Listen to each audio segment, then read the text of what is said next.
Making money as an author isn't easy. Fortunately, audiobooks are growing in popularity and earn you a higher royalty percentage than physical books. In the case of Andy Weir's The Martian, the audiobook even launched his career. How do you make one? Should you hire a narrator? And what are the best options for distribution? Also, recent policy changes have come under scrutiny by authors, so there's a lot to consider. But don't worry, we'll figure it out together.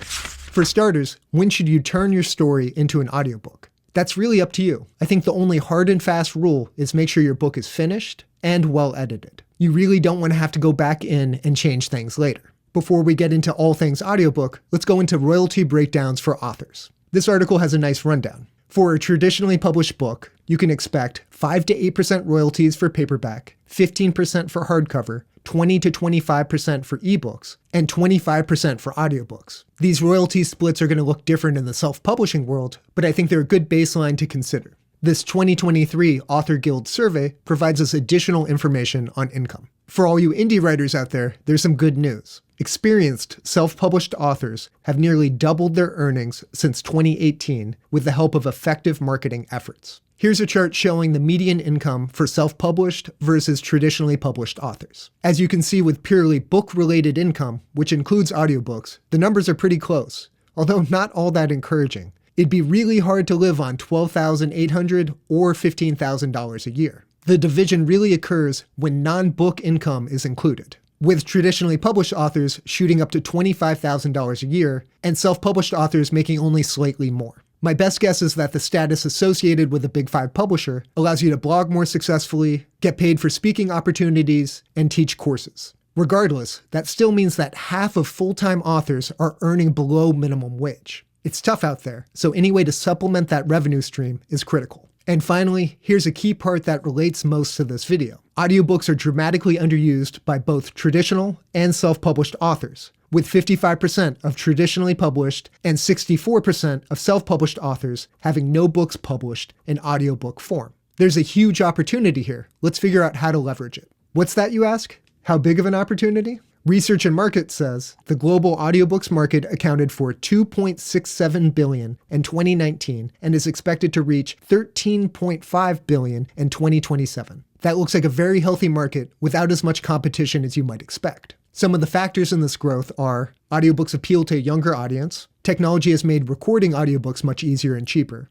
and digital distribution is rapidly growing the market. Smartphones are playing a key role in this growth. And like with books, North America is likely to hold a primary market share. I wanted to dive deeper into this report, but access requires paying $5,800. I'll pass. I could easily fund 2 audiobooks with that budget. The bulk of this video will focus on this wonderful article by Jason Hamilton. In it, he compares the terms of the 2 major players in audiobooks, ACX and Findaway Voices. ACX is Audible, which is owned by Amazon.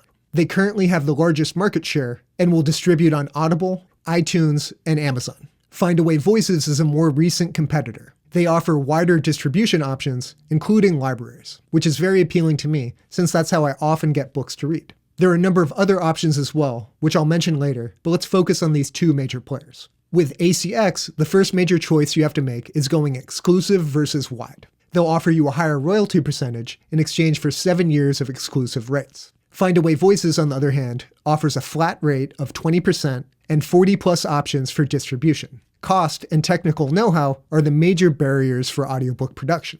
In my case, I'm literally in a project studio. I could record an audiobook right here, and I could narrate it myself. But would that be compelling? Is that going to attract readers? Probably not. What do you think, Tampy? I don't think she's interested in hearing me narrate. One nice feature of both of these services is they offer ways to mitigate that initial expense. Mainly, you can share some of that royalty percentage with other parties, like a narrator or a producer. My thoughts on this are complicated. We'll get into budget specifics later, but generally, making an audiobook isn't that huge of an expense. Several $1,000s might seem like a lot up front, but the potential earning is pretty high. If you have a book you believe in and an audience is already engaged, it's probably worth the financial risk. There's a tendency in the publishing world to tempt you with an advance and then offer very unfavorable contract terms. Keep that in mind. With Findaway Voices, you can opt into Voices Share, which gives the author the ability to pay half of the upfront cost of the audiobook in exchange for giving the narrator 20% of their royalties for 10 years. So instead of 80%, you would get 60%. Those aren't terrible terms, and what sweetens the deal is there's a buyout option. By opting to pay the narrator double what the production originally would have cost, you retain your 80% rights. If your audiobook explodes in popularity, you immediately want to do this. With ACX, there's even an option to cover all of the production expenses. If you do so, you give up half of your royalties for 7 years. With the ACX exclusive contract, that would be half of 40%. There's also a hybrid option where you pay a small fee up front, it doesn't specify what that means, and the producer gets a 20% share of your split. A key thing to note with this program is you have to convince that producer or narrator to be on board. Your book must be compelling enough that they'll take a financial risk as well. A term you'll see quite a bit in respect to cost is per finished hour. So not the raw audio of the narrator, but the timing of the finished edited product. This number is dependent on the narrator. The more desirable, the more they'll cost. Here's an example of a rough breakdown. If the narrator costs $250 per finished hour and the number of words in your manuscript are 53,000, your budget is roughly $1,350 or $1,650. Worth noting, Findaway Voices has a fee for this that can be waived. As I mentioned earlier, there's no guarantee someone will take you up on this deal. You'll have to demonstrate an audience for your book. I'd also like to note that if audiobook producers are happily taking these terms, that might be a bit of a red flag. Much of the publishing world seems to thrive on the fact that authors tend to be broke. Try to find a deal that is fair to you. Pricing control is another major way these two services differ. ACX has a fixed guide for pricing based on the duration of the book. With Findaway Voices, you can set the price to your discretion. However, if you opt to use Audible through Findaway Voices, the pricing will be automatically set on that platform.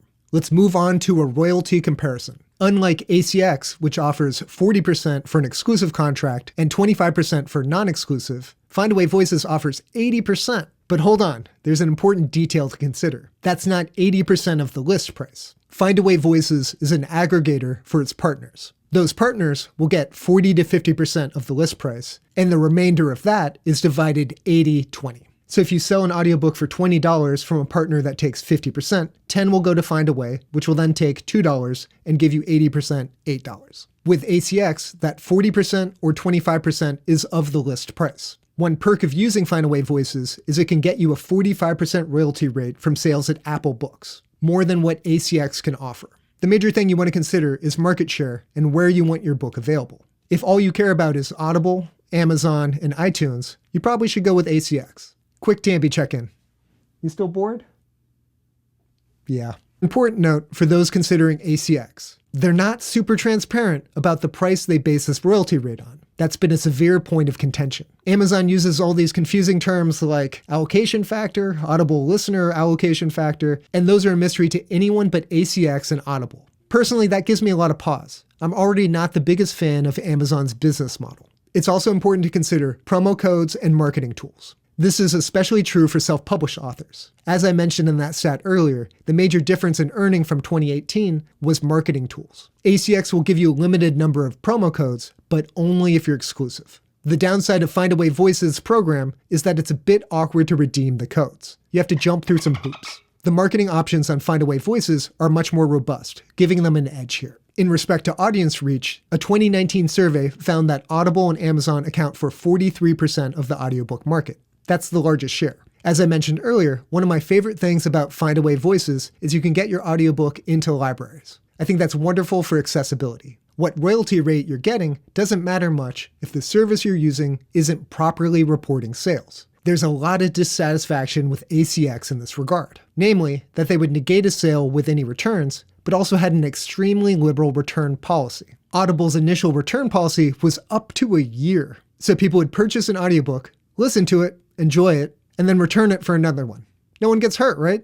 Except for the author. The royalty is taken out of their earnings and negates that sale. To make matters even worse, ACX wouldn't disclose how many returns were occurring. There's a huge power imbalance. ACX and Audible can earn money through interaction and use of their platform, while the authors solely rely on income earned from sales. They've changed their policy to 7-day returns, but I feel like some of the damage to trust has already been done. Honestly, for audiobooks, that may even still be too long. You could easily listen to the whole thing in that week span, then return it. That Audible listener allocation factor I mentioned earlier is also contentious. Unfortunately, Findaway Voices has its own issues. Namely, they use a lot of different distributors. They do what they can to accurately report sales, but each partner might have its own protocol. In terms of finding narrators, both services offer pretty comparable experiences. There's plenty of talent out there on either service, which is great news for us. This article then neatly sums up all the points it made and gives Findaway Voices a slight edge, which is something that I'd agree with. I'm going to review all my options, but I'm going to lean towards Findaway Voices. Now let's focus on the production of an audiobook. Whether you hire a narrator or do it yourself, how long will it take you to record your book? Audible uses 9,400 words per hour as the estimate for professional narrators. If you're not a professional, it's going to take way longer.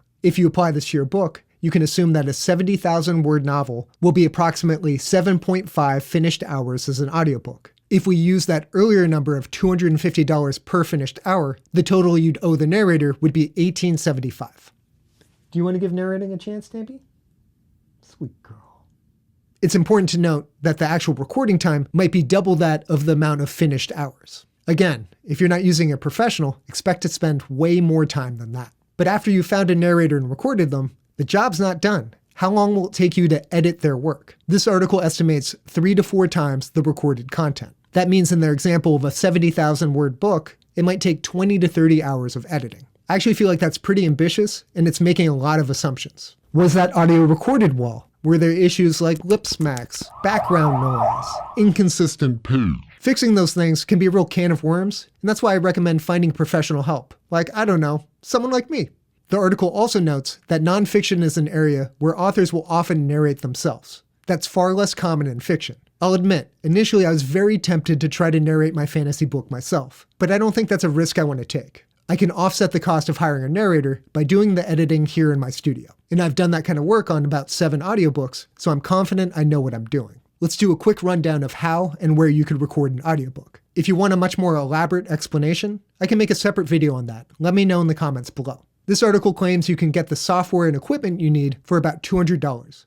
I don't think that's very realistic. The main thing you need is a very quiet and treated space. Something like this. But if your heart is really set on it, I'd recommend getting a simple interface with a pretty good preamp and use something like an SM58 microphone.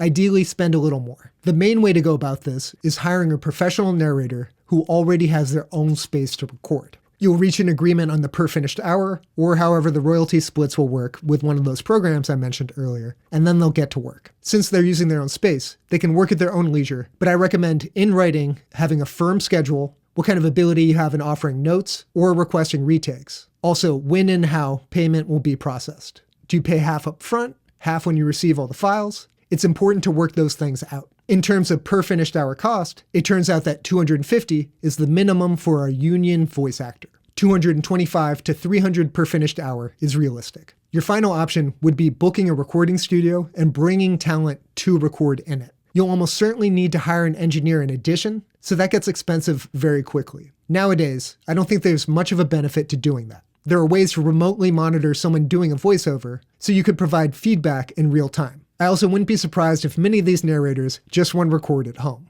In my case, I'd be tempted to record a narrator here. Since I can largely control the environment and I might have better equipment than them, I'll have to weigh my options in the future. And unfortunately, my upstairs neighbor has a 4-year-old who loves to run around stomping, and that unpredictability could ruin a recording session. Also of note in this article is it mentions other services, like Lantern Audio, Authors Republic, Kobo, and Published Drive. Here's a great chart that breaks down the differences. This article on Scribe Media reiterates, while recording an audiobook isn't the most challenging aspect of audio to record, it still requires immense amounts of technical knowledge and equipment. If you aren't already experienced in this field, I'd recommend outsourcing. This article then details all the steps to assemble a team to record an audiobook. If you're interested, please take a closer look. The main thing I want to focus on is all-in packages. This article is centered around steering you towards this decision because Scribe Media offers these services. For a per finished hour rate of $500 to $750, they'll handle everything for you. I think this is only a good option if you really don't want to be hands-on. I think you're much better off hiring a really good narrator and finding a talented audio editor. Like, I don't know, me. In an age of top quality home studios, this feels like an unnecessary middleman. In more favorable regards to this article, the way they detail the post-production process for an audiobook is great. After recording the audio, you'll have to edit it. You'll also have to quality control it. That's very time-consuming and tedious. Are all the pronunciations correct? Those weird fantasy names, obscure words. Is there weird noise in the background? Is there a jumpy edit or a dramatic increase in volume? take your time and be diligent about this process, or hire someone you trust. Like I said earlier about making sure your book is done and fully edited before recording the audiobook, you need to apply that same scrutiny to the finished recording. Lastly, I want to focus on some bad press some of these audiobook distributors are facing. And I want to share a wonderful exchange I stumbled into on Reddit. Daniel Green posted a great video where Rob and Sullivan provided insight about Audible royalties. Long story short, their promised royalty percentage of 50% is not necessarily being shared with smaller or indie authors. ACX has this kind of opaque pool where you don't really know where the numbers are coming from. I responded to the thread commiserating on how unfair these business practices are, and the highly successful author, Michael J. Sullivan, Robin's husband, responded to me. Michael got his start as a self-published author, so he's a great role model. He was kind enough to take the time to break down some of the details. And when I asked him how lucrative audiobooks were for him, he broke it down in a way an accountant would be proud of. Not only is it providing the majority of his income, but he points out some of the problems of sharing royalties with an audiobook producer. I spent decades writing, and they spent a few weeks producing, and yet they get 80% and I get 20%?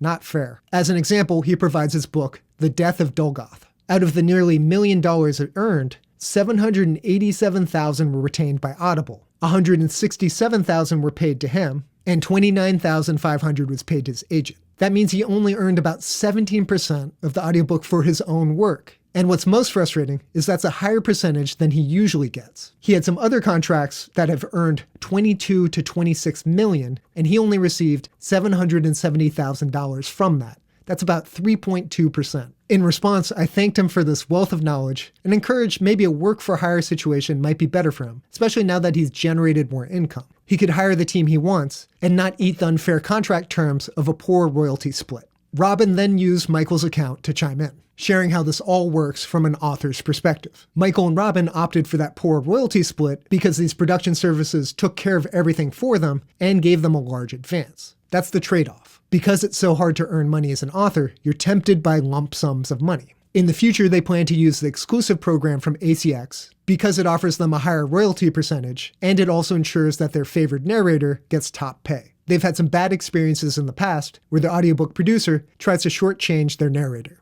Robin closes out by saying that she hasn't been that happy with ACX and wishes there was a viable alternative. Maybe Findaway Voices is right for them.